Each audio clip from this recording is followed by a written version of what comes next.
ठीक है, ऐसी अभिक्रिया जिसके होने के दौरान ऊष्मा का उत्सर्जन हो क्या कहलाती है? ऊष्माक्षेपीय अभिक्रिया। और चाहे वो ठंडा जल से अभिक्रिया है तब भी जल से अभिक्रिया हो रही, चाहे वो गर्म जल से अभिक्रिया तब भी जल से अभिक्रिया हो रही है, और अगर वो भाप से अभिक्रिया हो रही तब भी क्योंकि जल से कुछ धातु वापस जल के साथ अभिक्रिया करके वापस अभिक्रिया करेंगे और धातु हाइड्रोक्साइड बना देंगे। अब धातु हाइड्रोक्साइड। हेलो, जय हिंद जय भारत। आज जो है हम कक्षा 10 विज्ञान विषय, कक्षा 10 का जो विज्ञान विषय पढ़ रहे हैं उसका अध्याय 3 पढ़ रहे हैं, धातु एवं अधातु। इसके अंतर्गत हम पढ़ने वाले हैं धातुओं की जल के साथ अभिक्रिया। धातु जल के साथ अभिक्रिया कैसे करते हैं? देखो, यहाँ एक चीज समझो, धातु की जल के साथ अभिक्रिया तो क्या, जब धातु जल के साथ अभिक्रिया करती है तो क्या होता है?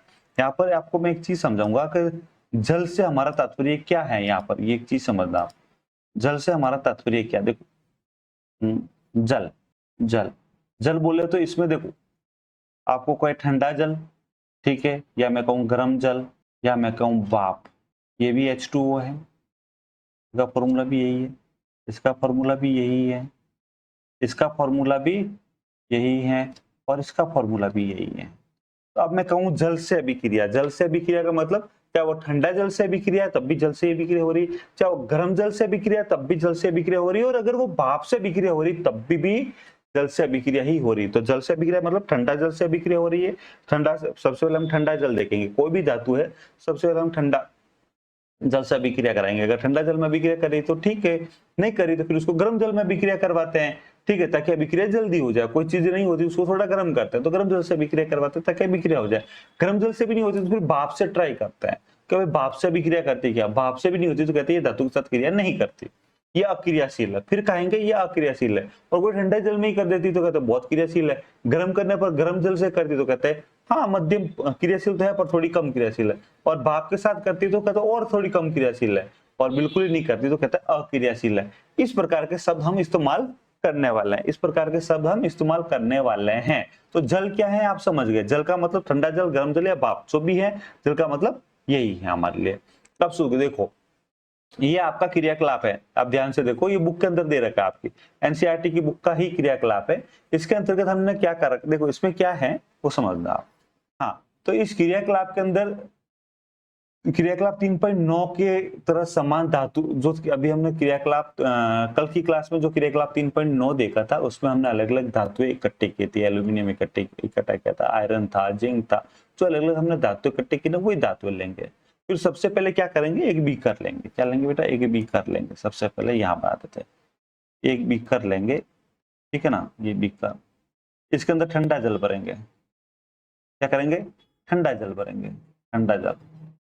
तो इस ठंडा जल के अंदर वो धातुएं डालेंगे, सोडियम है, एल्यूमिनियम है, डालेंगे। तो हम देखेंगे सोडियम तो हाथों हाथ ही क्रिया करता है जल के साथ, है ना, सोडियम पोटेशियम तो बहुत क्रियाशील कर देगा।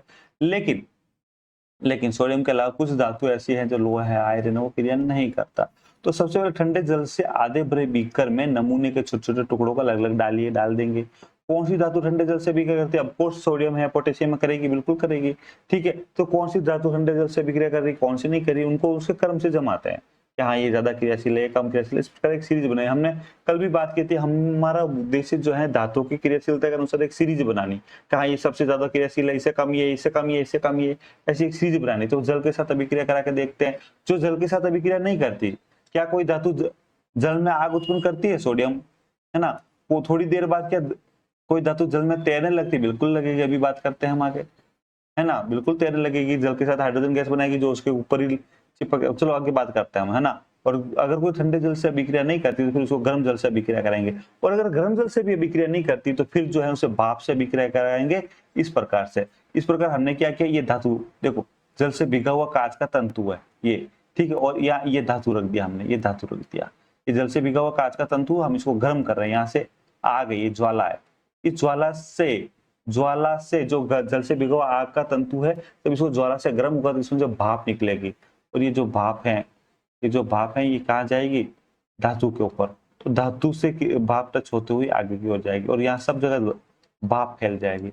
अब ये धातु जो है टच करके आगे जा रही भाप फैली, और जो आगे इसमें से जो गैस निकल रही है उसको हमने एक क्वथन नली के अंदर इकट्ठा कर रहे हैं। हम क्या कर रहे हैं? एक निकास नली से उस गैस को इकट्ठा कर रहे हैं, निकास नली से। निकास नली सीधा जल के अंदर, और जल से होती हुई ये गैस बाहर निकल रही है। जल से होती गैस बाहर निकल रही है। यहाँ पर ये धातु है। तो हम क्या देखते हैं कि धातु जल की भाप से क्रिया करके हाइड्रोजन गैस देता है। हाइड्रोजन गैस का सबसे बढ़िया टेस्ट है कि जो टेस्ट ट्यूब है ना बेटा, ये जो परखनली है, उल्टी परखनली है, इस परखनली के अंदर उस गैस को इकट्ठा होने देते हैं। क्या करते हैं? इकट्ठा होने देते हैं। फिर एक तीली जलाते हैं, उस परखनली के ऊपर अंगुली लगा के परखनली हटाएंगे, तीली जलाते हैं, उस गैस को जलती हुई तीली को परखनली के ऊपर ले जाएंगे। और जब ऊपर ले जाएंगे तो ये फॉट जो फटाके की तरह, जब ये टेस्ट ट्यूब है ना बेटा, यहाँ बनाता हूँ, इस टेस्ट ट्यूब है, इसको ऊपर अगर मैं जलती हुई तीली ले जाऊं इसके ऊपर, तो फॉट की आवाज के साथ ये फूटेगा, ये जलेगा। हाइड्रोजन गैस हमेशा फॉट की आवाज के साथ जलती है, पटाखे की तरह। तो अगर इस प्रकार की आवाज के साथ अगर ये जल रही है, इसका मतलब ये हाइड्रोजन कंफर्म है। तो जल की भाप के साथ धातु अभिक्रिया करके, वे धातु जो ठंडे जल और गर्म जल दोनों में अभिक्रिया नहीं करते, वे जल की भाप के साथ क्रिया करके हाइड्रोजन गैस उत्पन्न करते हैं। एक्चुअली देखो, धातु जो होता है ना, समझना आप, हम ये समझ चुके हैं, धातु जो होता है बेटा, धातु जल से जब अभिक्रिया करता है तो धातु ऑक्साइड बनाता है। क्या बनाता है बेटा? धातु ऑक्साइड बनाता है, और उसके साथ हाइड्रोजन गैस बनाते हैं। पर कुछ धातु ऑक्साइड जो होते हैं फिर जल से अभिक्रिया करेंगे, और धातु हाइड्रोक्साइड बना देगा। वो अब इसमें हाइड्रोजन मुक्त नहीं होगी, क्योंकि कुछ धातु वापस जल के साथ अभिक्रिया करके वापस देखेंगे HNO3 जैसे हैं, वापस अभिक्रिया करेंगे और धातु हाइड्रोक्साइड बना देंगे। अब धातु हाइड्रोक्साइड बन गया, तब यहाँ हाइड्रोजन बाद में फ्री नहीं हो पाएगा, है ना बेटा। तो आपके एनसीईआरटी में क्या लिखा? जल के साथ अभिक्रिया करके धातु हाइड्रोजन गैस तथा धातु ऑक्साइड उत्पन्न करती है। जो धातु ऑक्साइड जल में घुलनशील है, जल में घुलकर धातु हाइड्रोक्साइड प्रदान करते हैं। वे धातु ऑक्साइड जो जल में घुलनशील है, वे जल में वापस घुल जाएंगे और धातु हाइड्रोक्साइड उत्पन्न करेंगे। लेकिन सभी धातुएं जल के साथ अभिक्रिया नहीं करती। देखना, पोटेशियम और सोडियम हमने बात की, बहुत ही ज्यादा क्रियाशील है, धातु जल में डालते ही क्रिया कर लेगी जल के साथ, और बहुत ही ज्यादा उष्माक्षेपी अभिक्रिया होती है। हमने, आपको याद है, हमने उष्माक्षेपी और उष्माशोषी दोनों अभिक्रिया पढ़ी थे। उष्माक्षेपी का मतलब ऐसी अभिक्रिया जिसके होने के दौरान उष्मा का उत्सर्जन हो, ठीक है। ऐसी अभिक्रिया जिसके होने के दौरान उष्मा का उत्सर्जन हो, क्या कहलाती है? उष्माक्षेपी अभिक्रिया। और जिसको अभिक्रिया को कराने के लिए उष्मा देनी पड़े, उसे बोलते हैं उष्माशोषी अभिक्रिया। तो ये देखो, ये है पोटेशियम, ठीक है। पोटेशियम को जैसे ही जल में डालेंगे, ये क्या करेगा? बहुत ही जल्दी हाइड्रोजन गैस निकालेगा, और उसके साथ पोटेशियम हाइड्रोक्साइड, यानी ये OH है, यहाँ पे KOH आया ना, KOH, तो OH आता है पोटेशियम हाइड्रोक्साइड, मतलब ये सार है। क्या है बेटा? सार बना देता है। तो ये जल के साथ अभिक्रिया करके क्या बना रहा है बेटा? सार बना रहा है, ठीक है। ऐसे कैसे सोडियम जल के साथ अभिक्रिया करता है, सोडियम हाइड्रोक्साइड बनाता है, ये भी OH आ रहा है, यानी ये क्या? सार है। उसके साथ भी हाइड्रोजन गैस निकलेगी, और ये इतने अभिक्रियाशील होता है कि ये हाइड्रोजन गैस तुरंत आग पकड़ लेती है और धमाके हो जाते हैं ना बेटा। और बहुत क्योंकि बहुत ज्यादा उष्मा उत्पन्न होती है बेटा, बहुत ज्यादा उष्मा भी उत्पन्न होती है, हाइड्रोजन भी उत्पन्न होती है, आग पकड़ लेती है। तो आपको ये इस प्रकार का एक्सपेरिमेंट नहीं करना चाहिए, करे तो टीचर के सामने पूरे कंट्रोल कंडीशन में करना चाहिए। तो पोटेशियम और सोडियम जैसी धातु ठंडे जल के साथ तेजी से अभिक्रिया करती है, और दोनों को दोनों अभिक्रिया करके क्या करेगी? सार बनाएगी और हाइड्रोजन गैस उत्सर्जित करेगी। और ये हाइड्रोजन जो बहुत ही तत्काल प्रज्वलित हो जाती है, क्योंकि बहुत ज्यादा उष्मा उत्पन्न होती है, उष्माक्षेपी अभिक्रिया है। अब जल के साथ अभिक्रिया की बात करें, जल के साथ की बात करें, जल के साथ अभिक्रिया, कैल्शियम के साथ, कैल्शियम जो है जब जल के साथ अभिक्रिया करता है, इसकी अभिक्रिया बहुत ही स्लो अभिक्रिया होती है। जल के साथ कैल्शियम की अभिक्रिया थोड़ी धीमी होती है। कैसी होती है? धीमी होती है। यहाँ उत्सर्जित उष्मा हाइड्रोजन को आग नहीं लगा पाती, थोड़ी धीमी अभिक्रिया है। और यहाँ पे इतनी कैल्शियम जब जल के साथ अभिक्रिया करता है तो इतनी ज्यादा उष्मा उत्सर्जित नहीं करता कि वो जल में आग लगा दे। कैल्शियम इतनी ज्यादा हाइड्रोजन उत्सर्जित नहीं करता। इसके अलावा ये जो हाइड्रोजन गैस है ना बेटा, ये हाइड्रोजन गैस देखो समझना, क्योंकि उपरोक्त अभिक्रिया में उत्पन्न हाइड्रोजन गैस बुलबुले में कैल्शियम धातु की सतह पर चिपक जाती है। क्या करती है? कैल्शियम जो है, ये कैल्शियम की सतह पर हाइड्रोजन चिपक जाएगी। अब चिपक जाएगी तो ये क्या होगा? बुलबुले के रूप में कैल्शियम ऊपर उठ जाएगा। गैस चिपकी हुई है कैल्शियम की सतह पर, तो कैल्शियम ऊपर उठ जाएगा, है ना। तो अतः कैल्शियम जो क्या करेगा? जल के अंदर तैरना शुरू कर देगा। क्या करेगा? तैरना प्रारंभ कर देगा। क्या कर देगा? तैरना प्रारंभ कर देगा। क्यों कर देगा? क्योंकि कैल्शियम जब जल के साथ अभिक्रिया करता है तो ये अभिक्रिया थोड़ी धीमी है, और इसमें जो हाइड्रोजन गैस निकलती हैं ये कैल्शियम के चारों ओर चिपक जाती है, चारों ओर बूंदों के रूप में चिपक जाती है, बुलबुलों के रूप में, जिससे कि कैल्शियम जो है ऊपर उठ जाता है और जल में तैरना स्टार्ट कर देता है। क्या स्टार्ट कर देता है बेटा? तैरना प्रारंभ कर देता है जल के अंदर। अब ऐसे ऐसे मैग्नीशियम की बात करें, मैग्नीशियम, कैल्शियम, मैग्नीशियम की बात करें, ये भी शीतल जल के साथ अभिक्रिया करता है।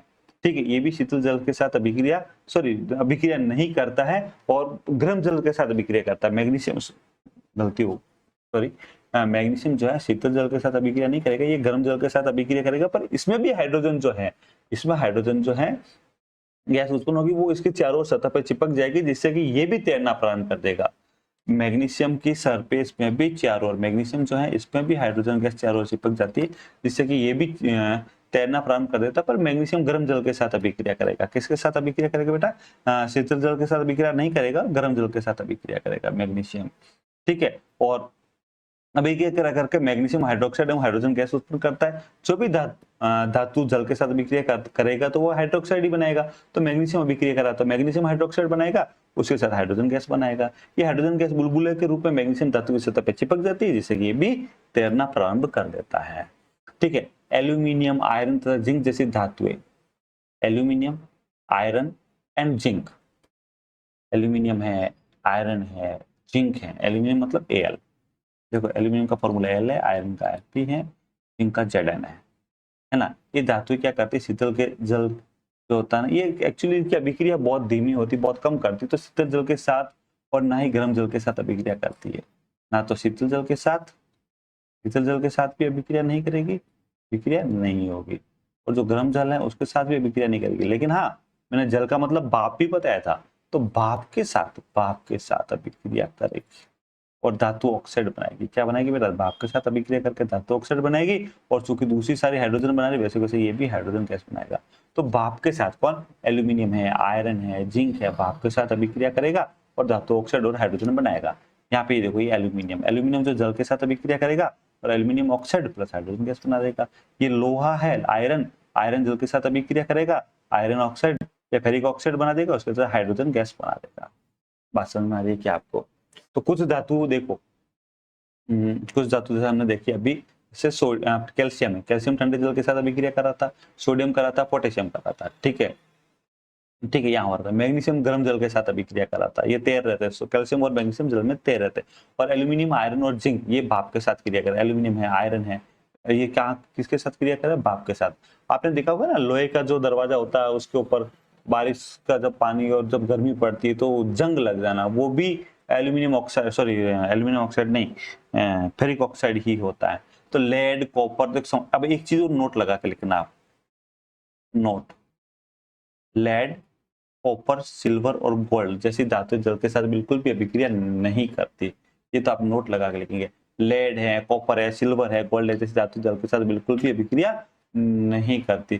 तो हमने क्या देखा? जल के साथ कुछ धातु तो ऐसी है जो बहुत तेजी से अभिक्रिया करती है, कुछ धातुएं जो गर्म जल के साथ अभिक्रिया करती है, कुछ धातु जल के साथ धीमी अभिक्रिया करेगी, कुछ गर्म जल के साथ ही करेगी और कुछ भाप के साथ ही अभिक्रिया करेगी। लेकिन सारी की सारी धातुएं जल के साथ अभिक्रिया करके एक तो धातु ऑक्साइड बनाएगी, उसके साथ साथ हाइड्रोजन गैस देगी।